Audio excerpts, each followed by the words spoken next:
فبأي آلاء ربكما تكذبان. Pada kesempatan yang berbahagia ini, kita akan membahas tentang sifat-sifat surga dan juga sifat-sifat penghuni surga. Tentunya pembahasan ini sangat penting. Kenapa? Karena dengan mengetahui sifat-sifat surga akan motivasi kita untuk beramal soleh. Dan demikianlah di antara metode Allah Subhanahu wa taala dan metode Rasulullah sallallahu alaihi wasallam dalam memotivasi hamba-hamba Allah untuk bertakwa kepada Allah Subhanahu wa taala. Allah iming-imingkan surga. Rasulullah sallallahu alaihi wasallam iming-imingkan surga. Oleh karenanya kita dapati doa para anbiya, para nabi-nabi Allah Subhanahu wa taala, mereka minta surga. Waj'alni min warathati jannatin na'im, kata Nabi Ibrahim, ya Allah jadikan aku termasuk pewaris surga yang abadi. Di antara doa Nabi sallallahu alaihi wasallam, Rabbana atina fid dunya hasanah wa fil akhirati hasanah wa qina adzabannar. Ya Allah, ya, anugerahkanlah kepada kami kehidupan yang baik di dunia dan di akhirat surga. Allahumma inna nas'alukal jannah. Rasulullah SAW mengatakan, ya Allah, aku minta kepada engkau surga. Dan demikianlah doa para sahabat. Tujuan mereka, cita-cita mereka adalah surga. Karena demikianlah Allah Subhanahu wa taala mengiming-imingkan mereka dengan surga. Dan Allah ingatkan bahwasanya kehidupan dunia ini hanyalah sementara. Jangan terpedaya dengan indahnya dan gemerlapnya dunia. Meskipun dunia itu sangat indah dan sangat manis. Sebagaimana sabda Nabi sallallahu alaihi wasallam, dunia itu apa? Hulwatun khadirah. Dunia itu manis dan hijau. Pemandangannya indah dan rasanya manis, dan itu memang hakikat dunia. Dan manusia memang secara fitrah senang dengan dunia. Barang siapa yang sudah merasakan manisnya dunia, dia akan terpedaya dengan dunia tersebut. Akan tapi Allah ingatkan bahwasanya dunia hanyalah senda gurau. Hanyalah gurur, laib, hanyalah permainan dan senda gurau. Kenikmatan yang sementara dan hilang dengan begitu cepatnya. Wadrib lahum mathalal hayatid dunya kama in anzalnahu minas samaa'i fakhtalata bihi nabatul ard fa asbaha hashiman tadruhu ar-riyah wa kana Allahu ala kulli syai'in muqtadira. Kata Allah Subhanahu wa taala, berilah perumpamaan tentang kehidupan dunia.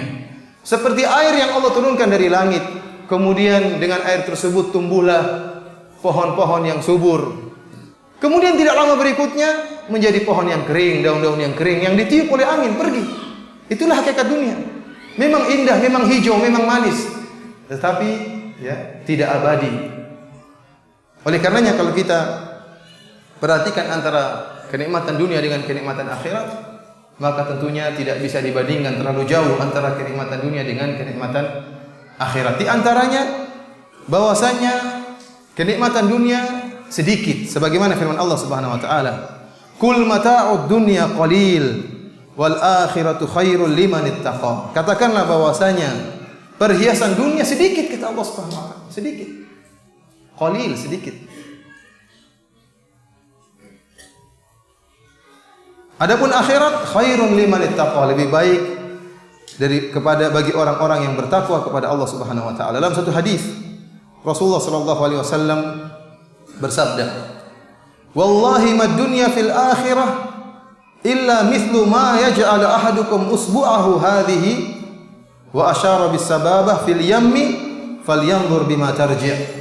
Kata Nabi sallallahu alaihi wasallam, demi Allah, tidaklah perumpamaan dunia dengan akhirat kecuali sebagaimana salah seorang dari kalian memasukkan jarinya. Rasulullah SAW kemudian berisyarat dengan jari telunjuknya, dimasukkan ke dalam lautan, kemudian dia keluarkan jari tersebut. Lihatlah apa yang tersisa di jarinya. Itulah kenikmatan dunia dibandingkan dengan kenikmatan akhirat. Laut seperti akhirat, adapun yang tersisa itu seperti dunia, sangat kecil. Makanya Allah mengatakan, "Kul mata'ud dunya qalil." Keindahan manisnya dunia yang kita lihat ini hanya sedikit sekali di sisi Allah Subhanahu wa taala, tidak bisa dibandingkan dengan akhirat. Oleh karena dalam ayat yang lain Allah mencela orang-orang yang mendahulukan kehidupan dunia daripada kehidupan akhirat, yang ridha dengan kehidupan dunia. Allah cela mereka. Kata Allah Subhanahu wa taala, "Araditum bil hayatid dunya minal akhirah?" Apakah kalian ridha dengan kehidupan dunia dan melupakan akhirat? Fama mata'ul hayatid dunya fil akhirati illa qalil. Sungguhnya perhiasan dunia kesenangan dunia dibandingkan dengan akhirat kecuali sedikit. Tidak ada nilainya dibandingkan dengan akhirat. Kemudian di antara perbandingan antara kenikmatan dunia dengan kenikmatan akhirat, bahwasanya dari sisi jenis, maka jenis kenikmatan akhirat jauh lebih mulia daripada jenis kenikmatan dunia. Oleh karena terlalu banyak hadis di mana Rasulullah SAW menyatakan bahwasanya melakukan amalan ini lebih baik daripada dunia dan seisinya. Contohnya dalam satu hadis kata Rasulullah SAW, "Maudhi'u sautin fil jannah khairun minad dunya wa ma fiha." Tempat untuk meletakkan cambuk, ya, untuk mencambuk hewan supaya jalan di akhirat di surga, tempatnya doang bukan cambuknya, lebih baik daripada dunia dan seisinya.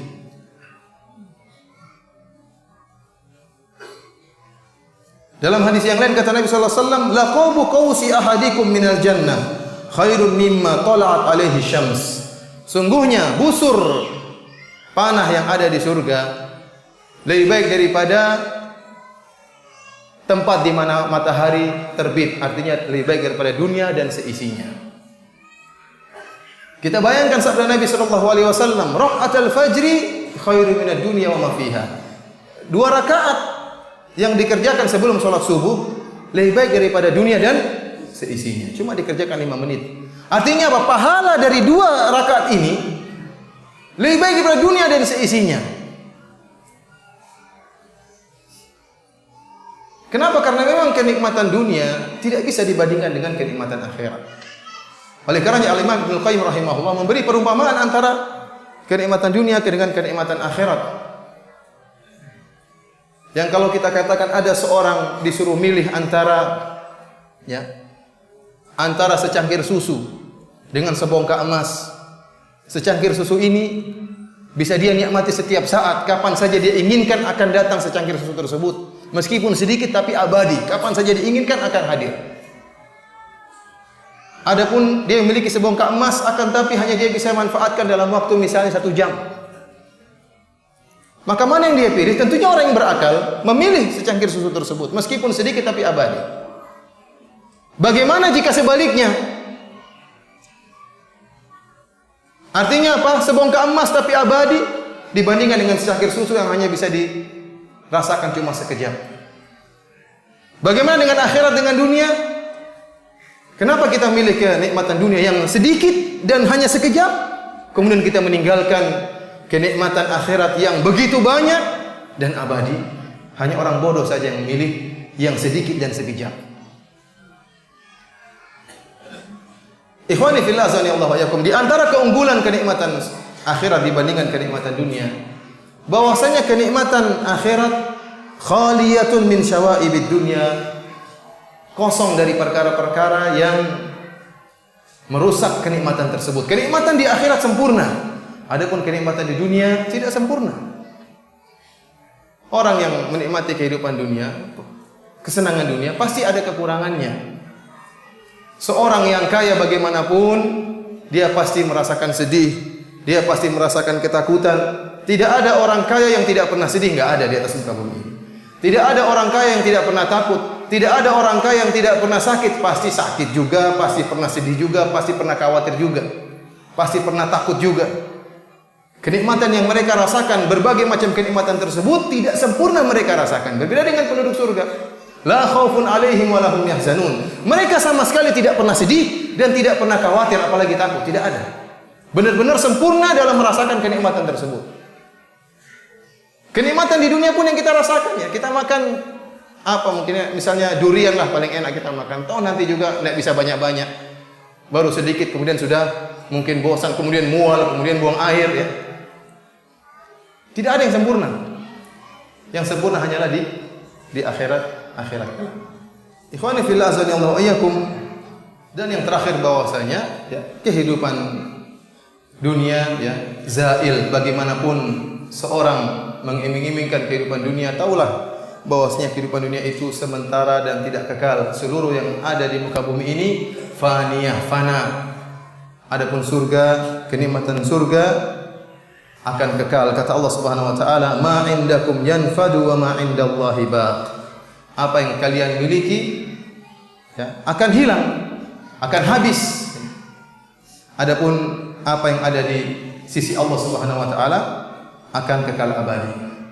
Oleh karenanya jangan sampai kita terpedaya dengan dunia. Beramal solehlah ya.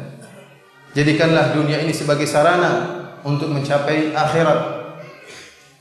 Abu Bakar At-Turtusi rahimahullah pernah berkata, "Inna lillahi ibadan futana talaqud dunya wa khawful fitana."